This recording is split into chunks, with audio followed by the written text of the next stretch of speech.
ایک بچے کے ایمان کی آزمائش۔ مسند احمد رسول اللہ صلی اللہ علیہ وسلم نے فرمایا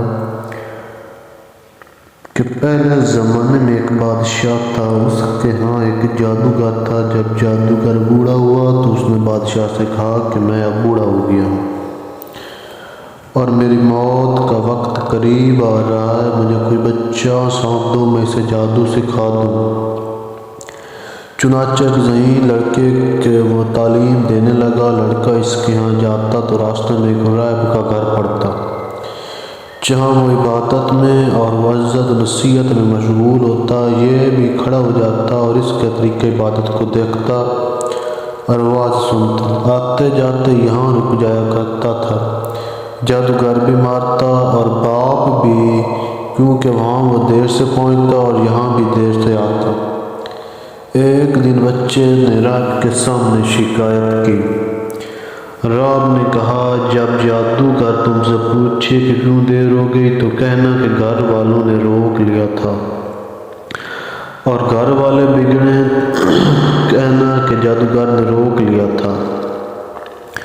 یوں ہی ایک زمانہ گزر گیا، ایک طرف تو جادو سیکھتا تھا، دوسری طرف کلام اللہ اور دین اللہ سیکھتا تھا۔ ایک دن یہ دیکھتا ہے کہ راستے میں ایک زبردست ہیبت ناک سانپ پڑا ہے، جس نے لوگوں کی آمد و رفت بند رکھی ہے۔ ادھر والے ادھر، ادھر والے ادھر ہیں اور سب لوگ ادھر ادھر پریشان کھڑے ہیں۔ اس نے اپنے دل میں سوچا کہ آج موقع ہے کہ میں امتحان لوں، راہب کا دین اللہ کو پسند ہے یا جادوگر کا۔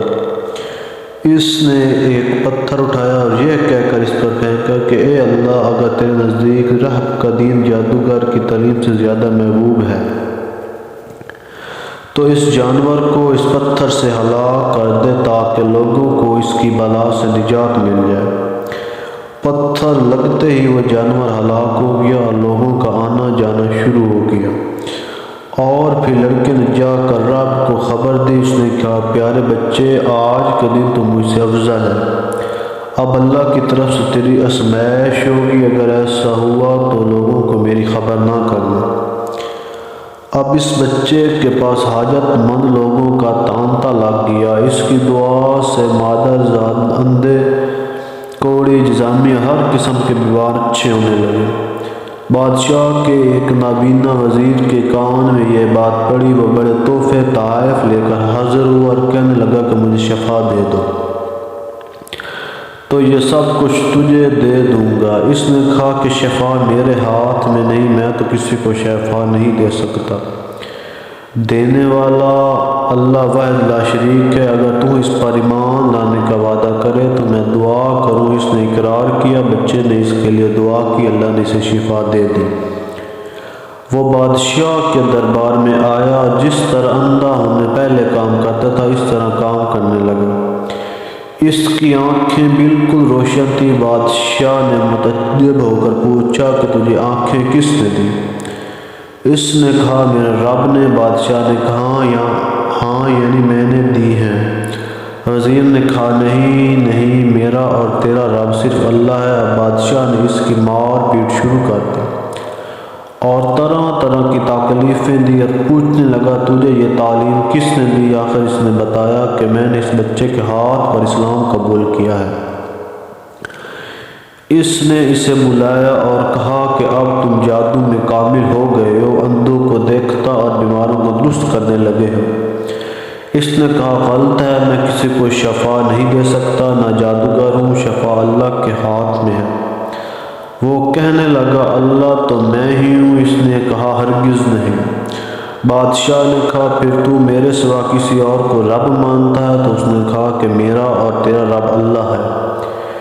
اس نے اب اس بچے کو طرح طرح کی سزائیں دینا شروع کر دی، یہاں تک کہ راہب کا پتہ لگا لیا اور راہب کو بلا کر کہا کہ اسلام کو چھوڑ دے۔ اس نے انکار کیا تو بادشاہ نے اسے آرے سے چروا دیا۔ پھر اس نوجوان سے کہا کہ تو بھی دین اسلام سے پھر جا۔ اس نے بھی انکار کیا تو بادشاہ نے اپنے سپاہیوں کو حکم دیا کہ اسے فلاں پہاڑ کی چوٹی پر لے جاؤ۔ وہاں پہنچ کر بھی اگر اس دین سے باز آ جائے تو اچھا ہے، ورنہ وہیں سے لڑکا دیں۔ چنانچہ سپاہی سے پہاڑ کی چوٹی پر لے گیا۔ جب اس سے دھکا دینا چاہا تو اس نے اللہ سے دعا کی، اے اللہ جس طرح تو چاہے مجھے اس سے نجات دے۔ اس دعا کے ساتھ ہی پہاڑ ہلا اور سب سپاہی لڑک گئے، صرف وہی بچہ ہی باقی بچا رہا۔ وہاں سے بادشاہ کے پاس گیا۔ بادشاہ نے کہا، یہ کیا ہوا؟ میرے سب سپاہی کہاں ہیں؟ بچے نے کہا، اللہ نے مجھے بچا لیا، وہ سب ہلاک ہو گئے۔ بادشاہ نے اپنے دوسرے سپاہیوں کو حکم دیا کہ اس کشتی میں بٹھا کر لے جاؤ اور سمندر میں پھینک آؤ۔ یہ لوگ اسے لے کر چلے۔ بیچ سمندر پہنچ کر جب اسے پھینکنا چاہا تو پھر وہی دعا کی، اے اللہ جس طرح تو چاہے مجھے ان سے بچا۔ دعا کے ساتھ ہی موج اٹھی اور سارے کے سارے سپاہی سمندر میں ڈوب گئے، صرف وہی بچہ باقی بچا رہا۔ پھر بادشاہ کے پاس آیا اور کہنے لگا، میرے رب نے مجھے بچا لیا ہے، اور اے بادشاہ تو چاہے کتنی تدبیریں بھی کر لے تو مجھے ہلاک نہیں کر سکتا۔ صرف ایک صورت ہے جس طرح میں کہوں، اگر اس طرح کرے تو میری جان نکل سکتی ہے۔ اس بچے نے کہا، تمام لوگوں کو ایک میدان میں اکٹھا کر اور پھر کھجور کے تنے پر مجھے سولی چڑھا اور میری تیر کو میری کمان پر چڑھا اور بسم اللہ رب العزم یعنی اللہ کے نام سے جو اس بچے کا رب ہے پڑھ کر تیور میری طرف پھینک، وہ مجھے لگے گا اور میں مر جاؤں گا۔ بادشاہ نے یہی کیا۔ تیر بچے کی کمٹی میں لگا، اس نے اپنے ہاتھ اس جگہ رکھ لیا۔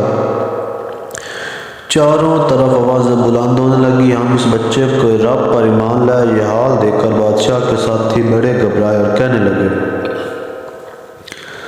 ہم تو اس بچے کی ترکیب سمجھتے ہی نہیں، دیکھیے اس کا اثر کیا پڑا، سب لوگ دین اسلام میں داخل ہو گئے۔ ہم نے تو اسے اس لیے قتل کیا تھا کہ کہیں اس کا مذہب پھیل نہ جائے، لیکن جو ڈر تھا سامنے ہی آ گیا اور سب مسلمان ہو گئے۔ بادشاہ نے کہا، اچھا یہ کرو کہ تمام محلوں اور راستوں میں خندقیں کھودواؤ، ان میں لکڑیاں بھرو اور آگ لگا دو، جو اس دین سے پھر جائے چھوڑ دو اور دوسرے کو اس میں پھینک دو۔ مسلمانوں نے صبر شکیب اور سہارے کے ساتھ آگ میں جلنا منظور کیا اور اس میں کودنے لگے۔ البتہ ایک عورت جس کی گود میں دودھ پیتا چھوٹا سا بچہ تھا ذرا جھجکی تو اس بچے کو اللہ نے بولنے کی طاقت دی۔ اس نے کہا، اماں کیا کر رہی ہو تم؟ تو حق کرو، صبر کرو اور اس میں کود پڑو۔